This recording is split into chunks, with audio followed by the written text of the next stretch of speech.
Bonjour, c'est Christian Chiza de ondinium.com. Vous êtes dans la vidéo 5 sur 5, cinquième et dernière vidéo de la série qui s'appelle « À la découverte de mes talents ». Dans cette vidéo, on va faire ensemble une synthèse des exercices que vous avez réalisés dans les 4 premières vidéos. Je vais, dans un deuxième temps, vous expliquer les fondements scientifiques du modèle du flow et des talents. Et je vous donnerai en finale 6 critères qui constituent en fait des conditions pour ressentir le flow. Voilà. Je vais commencer par les fondements scientifiques. À l'origine du flow, il y a un homme qui s'appelle Mihaly Csikszentmihalyi, qui est un chercheur hongrois qui, dans les années 60, a commencé à travailler sur une question qui était importante pour lui, la question tournait autour du bonheur au travail et du bonheur en général. Et il voulait savoir si les gens qui sont bien dans leur travail, si ça résultait du hasard ou s'il y avait des leviers, des composantes qui pouvaient créer cet état, qu'il a donc nommé le flow. Le flow, c'est ce qu'il a appelé dans son livre Le flow, le bonheur au travail, l'expérience optimale. Alors si on fait un parallèle avec le monde du sport, on peut voir le flow dans certains gestes de sportifs quelquefois. À un moment, un sportif va faire quelque chose qui... On se dit, mais comment il s'y est pris pour faire ça? Voilà. Parce que ce geste a été inspiré. C'est une expérience transcendante. Pour moi, le flow, je dis, ça coule de source. C'est-à-dire, c'est quelque chose qui est basé sur un apport énergétique qui, d'un seul coup, naît. On ne sait pas vraiment d'où, on ne sait pas vraiment comment, on ne sait pas vraiment pourquoi, mais quand on regarde le geste d'un tel sportif, on dit, mais c'est génial. Et ça n'a pas été prémédité ou préparé. Il y a quelque chose qui s'est joué dans l'instant présent qui est juste génial. Voilà. Donc l'expérience optimale décrite par Mihaly Csikszentmihalyi.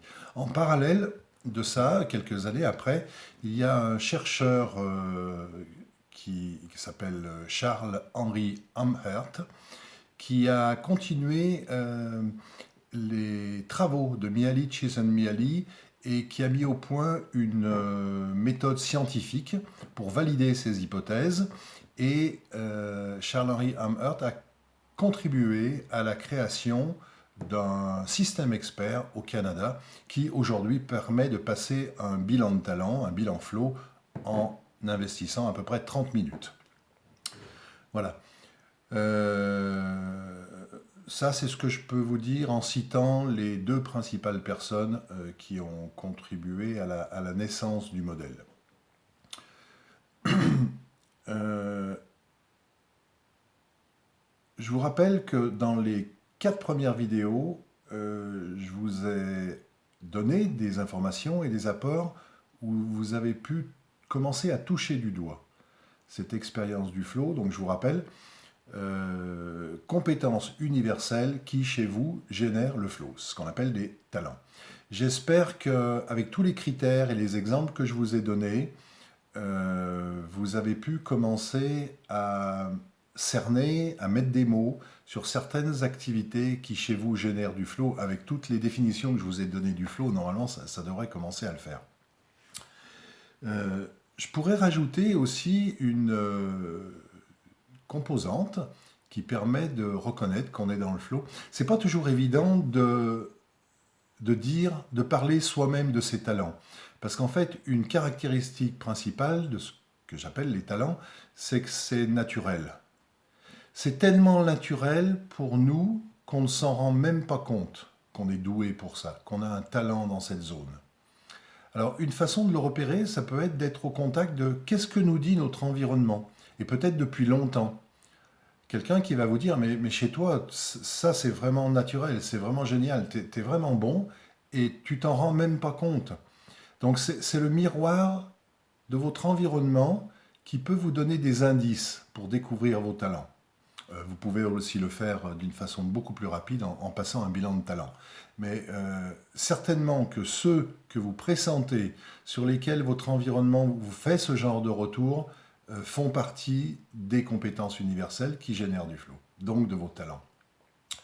Donc j'espère au moins que dans l'ensemble des exercices que je vous ai proposés, vous avez cerné au moins une activité qui chez vous génère du flow. Et je vous rappelle que l'intérêt de cette activité, si vous vous mettez à son contact, c'est que vous allez vite vous rendre compte qu'elle est universelle. Vous pouvez, et je l'espère, l'exercer dans votre métier actuel, mais vous pourriez imaginer la transporter, ou les transporter, s'il y en a plusieurs, dans d'autres métiers. Je vais vous donner un exemple me concernant. Par exemple, une de mes premières compétences clés qui, voilà, chez moi génère du flow, c'est aider et soutenir autrui. Ben ça tombe bien parce que dans mon métier de coach et d'accompagnement dans les transitions professionnelles, c'est une compétence que j'exerce très souvent. Et elle génère chez moi une aisance, elle allume mon cœur, bien sûr, et je reconnais toutes les caractéristiques de cette compétence clé. Alors, je vous ai déjà donné les conséquences positives du flow. Quand j'exerce mon métier avec des personnes que j'accompagne, déjà, quand quelqu'un me contacte pour commencer un accompagnement, mon cœur s'allume. Je suis content, il y a quelqu'un que je vais pouvoir aider et soutenir avec mon professionnalisme. Et cette joie que je ressens à chaque fois que j'ai un nouveau contact avec quelqu'un, à travers les sessions stratégiques ou quand je commence un accompagnement, en fait c'est la même depuis 15 ans que j'exerce mon métier. Voilà. Donc ça c'est une première caractéristique. Quand je suis en accompagnement, en fait,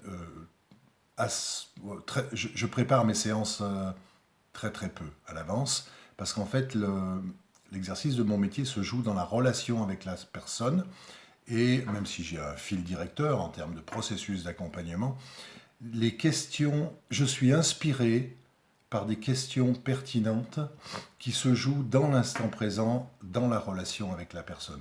Donc ça, c'est un peu comme un sportif.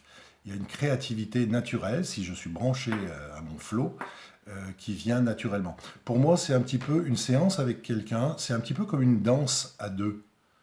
Voilà, il y a une personne qui va amener un sujet, ça va m'inspirer une question, la personne va réagir en évoquant telle ou telle chose. Là, je vais me dire, tiens, c'est une croyance, on va travailler sur la croyance. Donc, il y a quelque chose qui est naturel, qui est souple, qui est fluide, et c'est une caractéristique. Je vous avais dit que quand on est dans le flow, on surmonte facilement les obstacles. Et en fait, j'adore les obstacles que me présentent mes clients. Parce que mes clients arrivent bien sûr avec leur cadre de référence. Ils vont en général argumenter pour me démontrer que leur situation ne peut pas bouger ou que c'est difficile. Donc ça constitue des obstacles. Ils vont me présenter leur processus d'échec. Si j'étais pas dans le flow, je pourrais être bloqué et stoppé par ces processus. En fait, je les considère vraiment aujourd'hui comme un cadeau. Parce que quand la personne amène ses comportements, ou ses pensées, ses croyances, là où elle en est, je considère vraiment que c'est un cadeau à partir duquel je vais pouvoir travailler. Donc c'est vraiment pas un obstacle pour moi, et cette énergie m'aide vraiment à accompagner mon client à les surmonter. Voilà. Si j'étais bloqué moi-même devant ces obstacles, j'aurais du mal à accompagner mon client à les dépasser lui-même.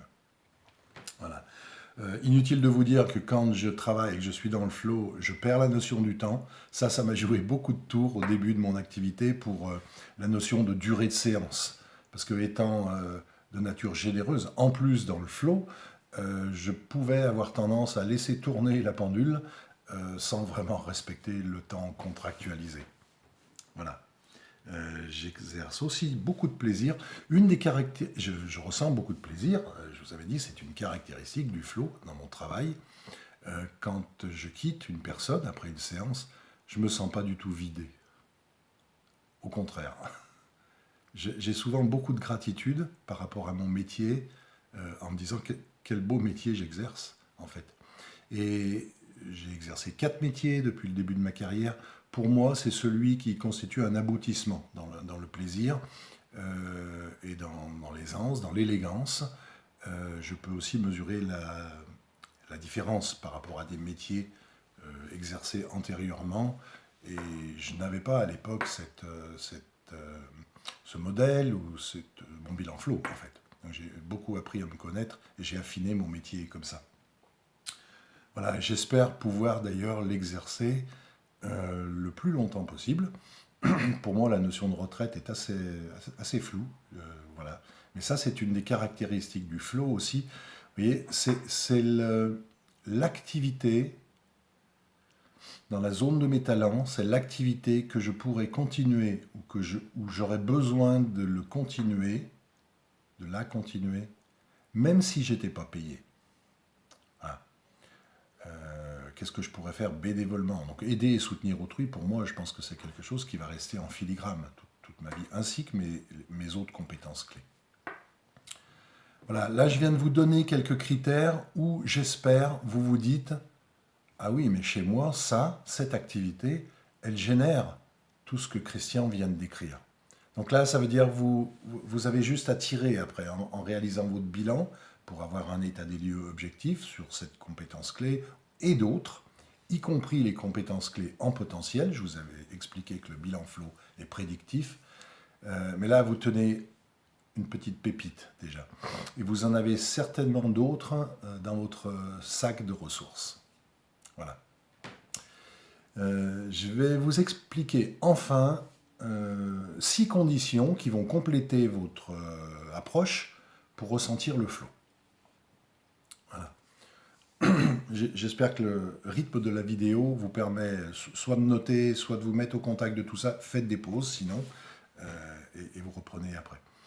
La première condition pour ressentir le flow, ça a été décrit par Mihaly Csikszentmihalyi, c'est d'avoir un objectif clair, tangible, mesurable. Parce que ça va vous permettre de vérifier la deuxième condition, c'est qu'en chemin vers cet objectif clair, vous allez pouvoir vérifier la condition de rétroaction. La rétroaction, c'est au fur et à mesure que j'exerce mon activité qui me met dans le flow, c'est important que je puisse mesurer le résultat. Voilà, je suis en train de tourner, comme je vous l'ai dit dans une autre vidéo, une série de vidéos dans le cadre de la création de ma chaîne YouTube.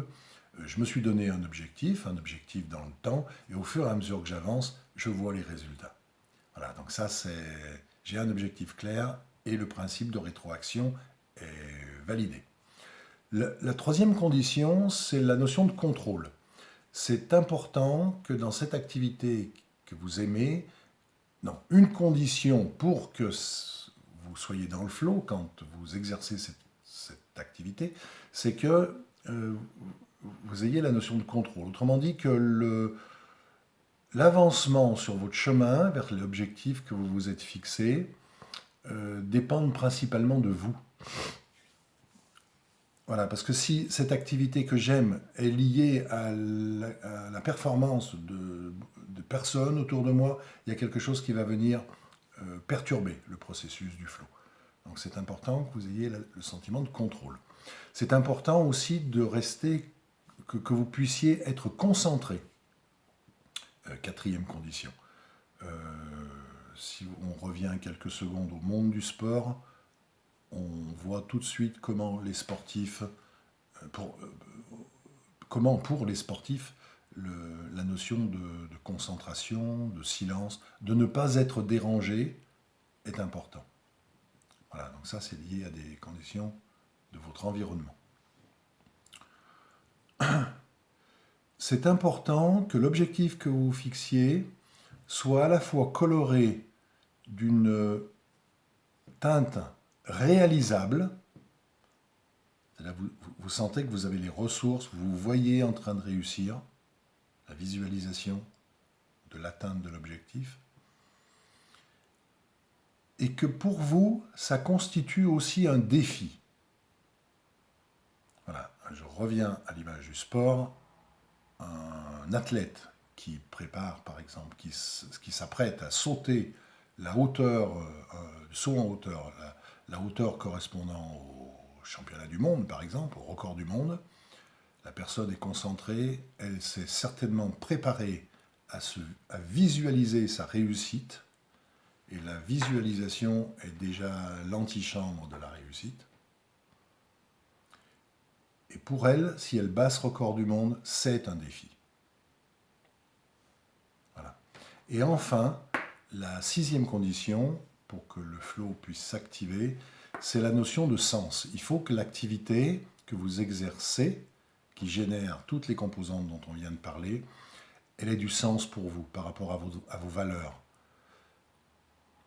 par rapport à votre contribution, pour vous, pour l'entreprise dans laquelle vous êtes, pour la société ou le monde en général.